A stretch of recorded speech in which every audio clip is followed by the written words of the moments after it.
Genesis chapter 41. Joseph interprets Pharaoh's dreams. It happened at the end of 2 full years that Pharaoh dreamed, and behold, he stood by the river. Behold, there came up out of the river 7 cattle, well-favored and fat-fleshed, and they fed in the reed grass. Behold, 7 other cattle came up after them out of the river, ill-favored and lean-fleshed, and stood by the other cattle on the brink of the river. The ill-favored and lean-fleshed cattle ate up the 7 well-favored and fat cattle. So Pharaoh awoke. He slept and dreamed a second time, and behold, 7 ears of grain came up on one stalk, rank and good. Behold, 7 ears, withered, thin, and blasted with the east wind, sprung up after them. The thin ears swallowed up the 7 good ears. Pharaoh awoke, and behold, it was a dream. It happened in the morning that his spirit was troubled, and he sent and called for all the magicians of Egypt and all the wise men of it. Pharaoh told them his dream, but there was no one who could interpret them to Pharaoh. Then the chief butler spoke to Pharaoh, saying, I remember my faults today. Pharaoh was angry with his servants and put me in custody in the house of the captain of the guard, me and the chief baker. We dreamed a dream in one night, I and he. We dreamed each man according to the interpretation of his dream. There was with us there a young man, a Hebrew, servant to the captain of the guard, and we told him, and he interpreted to us our dreams. To each man according to his dream he did interpret. It happened as he interpreted to us, so it was. Me he restored to my office, and him he hanged. Then Pharaoh sent and called Joseph, and they brought him hastily out of the dungeon. He shaved himself, changed his clothing, and came in to Pharaoh. Pharaoh said to Joseph, I have dreamed a dream, and there is no one who can interpret it. I have heard it said of you that when you hear a dream, you can interpret it. Joseph answered Pharaoh, saying, It isn't in me. God will give Pharaoh an answer of peace. Pharaoh spoke to Joseph, In my dream, behold, I stood on the brink of the river, and behold, there came up out of the river 7 cattle, fat-fleshed and well-favored. They fed in the reed grass. And behold, 7 other cattle came up after them out of the river, poor and very ill-favored and lean-fleshed, such as I never saw in all the land of Egypt for badness. The lean and ill-favored cattle ate up the first 7 fat cattle, and when they had eaten them up,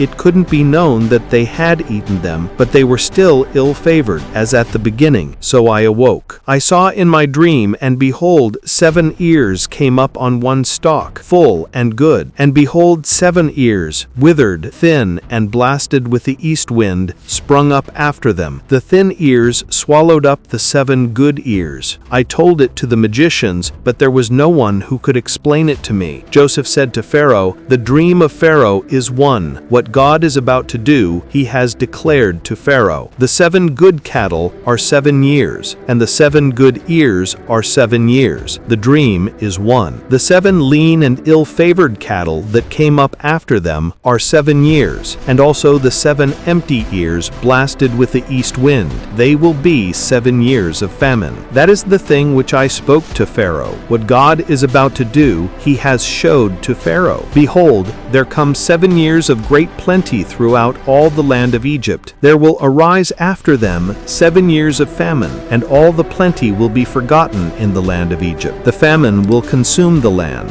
and the plenty will not be known in the land by reason of that famine which follows, for it will be very grievous. The dream was doubled to Pharaoh because the thing is established by God, and God will shortly bring it to pass. Now therefore let Pharaoh look for a discreet and wise man, and set him over the land of Egypt. Let Pharaoh do this, and let him appoint overseers over the land, and take up the 5th part of the land of Egypt's produce in the 7 plenteous years. Let them gather all the food of these good years that come, and lay up grain under the hand of Pharaoh for food in the cities, and let them keep it. The food will be for a store to the land against the 7 years of famine, which will be in the land of Egypt, that the land not perish through the famine. The thing was good in the eyes of Pharaoh and in the the eyes of all his servants. Pharaoh said to his servants, "Can we find such a one as this, a man in whom is the Spirit of God?" Pharaoh said to Joseph, "Because God has showed you all of this, there is none so discreet and wise as you. You shall be over my house, and according to your word will all my people be ruled. Only in the throne I will be greater than you." Pharaoh said to Joseph, "Behold, I have set you over all the land of Egypt." Pharaoh took off his signet ring from his hand and put it on Joseph's hand, and arrayed him in robes of fine linen, and put a gold chain about his neck. And he made him to ride in the second chariot which he had. They cried before him, "Bow the knee." He set him over all the land of Egypt. Pharaoh said to Joseph, "I am Pharaoh, and without you shall no man lift up his hand or his foot in all the land of Egypt." Pharaoh called Joseph's name Zaphanath-Paneah, and he gave him Asenath, the daughter of Potiphera, priest of On, as a wife. Joseph went out over the land of Egypt. Joseph was 30 years old when he stood before Pharaoh, king of Egypt. Joseph went out from the presence of Pharaoh and went throughout all the land of Egypt. In the 7 plenteous years, the earth brought forth by handfuls. He gathered up all the food of the 7 years which were in the land of Egypt, and laid up the food in the cities. The food of the field which was round about every city, he laid up in the same. Joseph laid up grain as the sand of the sea, very much, until he stopped counting, for it was without number. To Joseph were born 2 sons before the year of famine came, whom Asenath, the daughter of Potiphera, priest of On, bore to him. Joseph called the name of the firstborn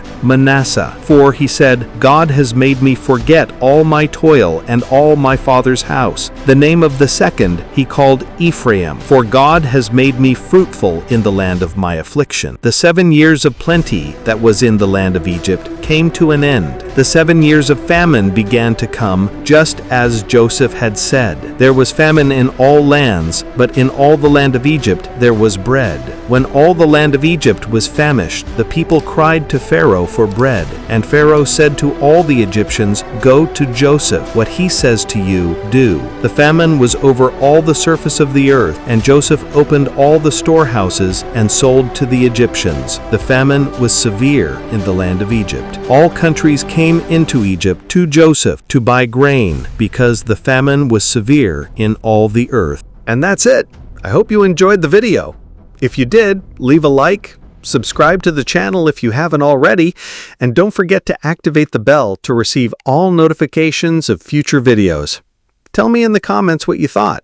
Thanks for watching, and see you in the next video.